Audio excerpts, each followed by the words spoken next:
I'd like to ask, how can I open my heart with compassion to all the suffering on this planet without falling apart? Without falling apart, without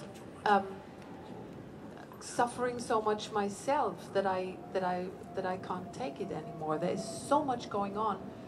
I feel like I have to close down to all the suffering to protect myself, sensitive as I am, but I want to help, and I don't know how to find the balance between. From theistic religious viewpoint, after all creatures created by God, the nature of God is infinite love, compassion. So there must be the possibility of sort of cease suffering, right? So through that way, see, you can keep your sort of determination to help other people, in spite their immense suffering.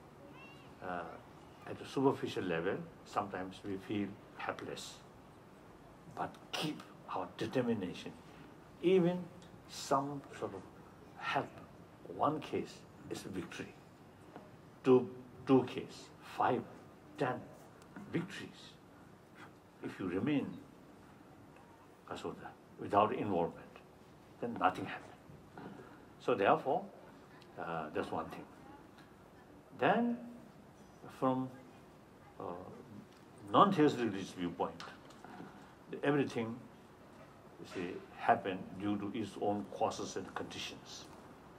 So unless we create cause and condition, the positive result won't come. So the things which related with the human sort of pains and pleasure, or sentient beings' pains and pleasure, we must create cause and condition.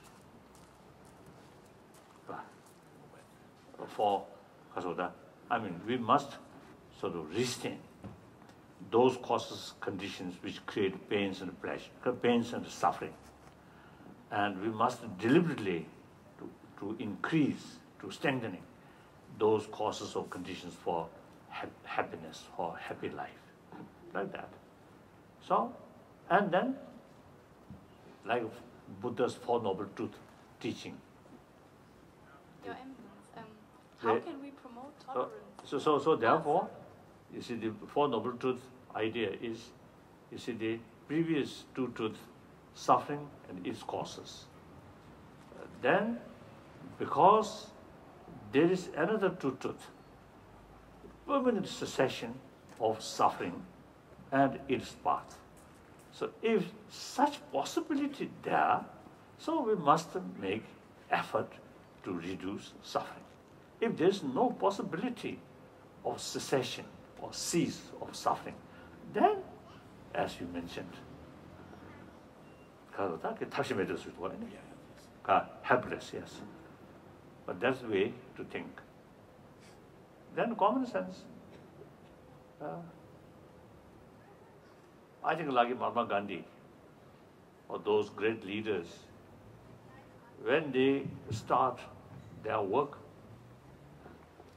nobody gives them guarantee, but something reasonable work, so what's the kind of benefit to other people, so they determined. So no matter what difficulties, what obstacles, they carried their determination, their willpower, then eventually some result come. Some my Indian friend in the early 60s told me when they carry freedom fight, no one knows when freedom comes, but they simply determined. So they advised me also, you should keep that kind of attitude. No guarantee. Nobody knows when things will change, but you must keep your determination. So like that. Last question. My last question, how can we promote tolerance and respect towards other religions and ethnic minorities? I always mentioning concept of one truth, one religion, and concept of several religion, several truth. Here itself, big contradiction. But in the terms of individual, concept of one truth, one religion is very, very relevant. It sort of was very, very helpful to keep your single-pointed faith. But in the terms of community, in the terms of few people or several people, then the reality is such already different religions, religious faith already there. So in the terms of community, the concept of several truth, several religion is very relevant.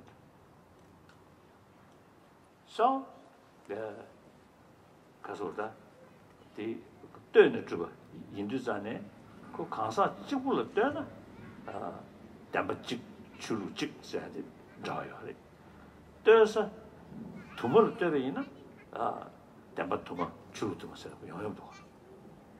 Alles ist relativ und das heißt, relativ zu einer Person gesehen, einem Individuum, ist das Konzept, dass man eine Wahrheit für die Wahrheit nimmt und entsprechend einer Religion folgt, relevant.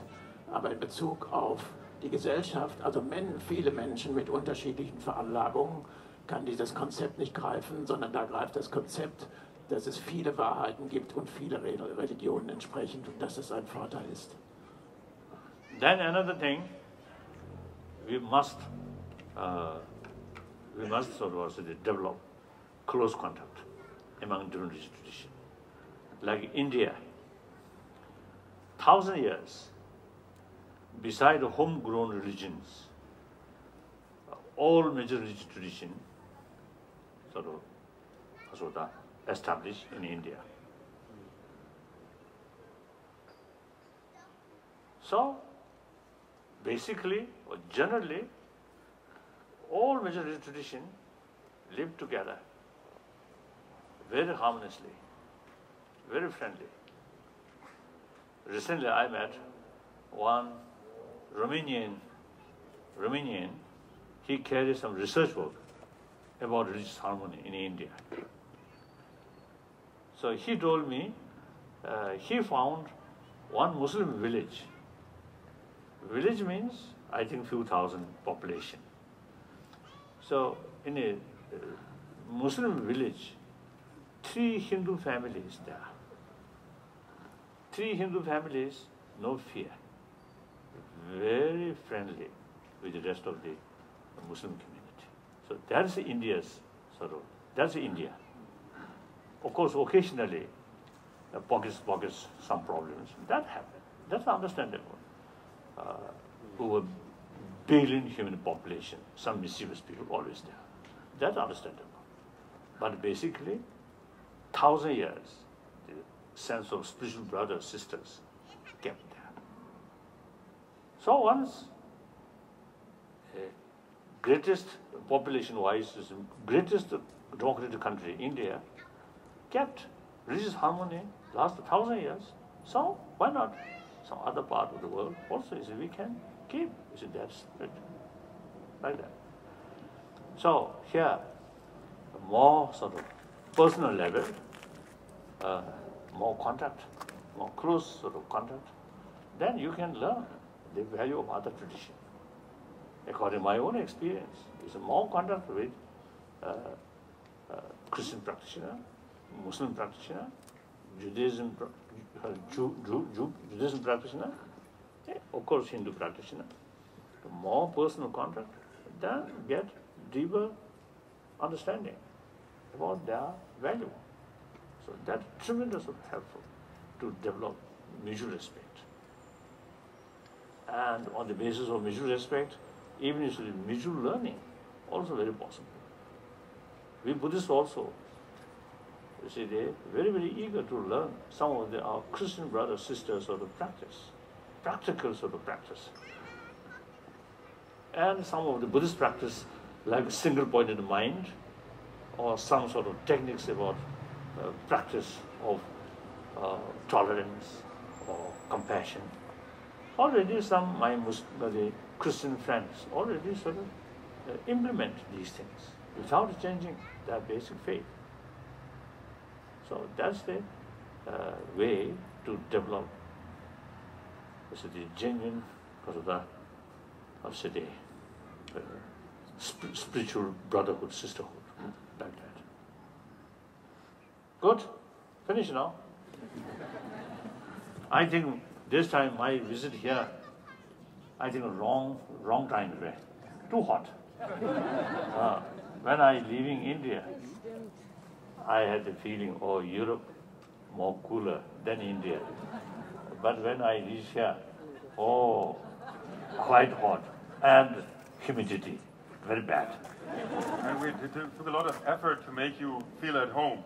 So it wasn't easy to make this. Yes, these prayer flags, very good, very nice. You arrange really a lot of effort. Thank you. I very much appreciate it. Thank you. That's all the friends, that's all the friends. That's Thomas and Mark and all the others. Thomas, come here. Let's friends come. Yeah, come in. Yeah, okay. So we just want to say thank you to have you here. It was a great honor and a great pleasure for us. And we're sure that you opened the heart for a lot of people being here. You inspire us. When we met first 2005, we came with our friend, or with your friend, Roland Koch, and so we became friends. We hope that today some of the new faces we invited will become friend of Your Holiness and will become friend of the Tibetans and will support us in our effort in the next years, because it's an effort we have to keep on going for the next years, and we hope all of you will support us and the Tibetans in the next years. Thank you. So thank you for being here. Thank you. Thank you very much.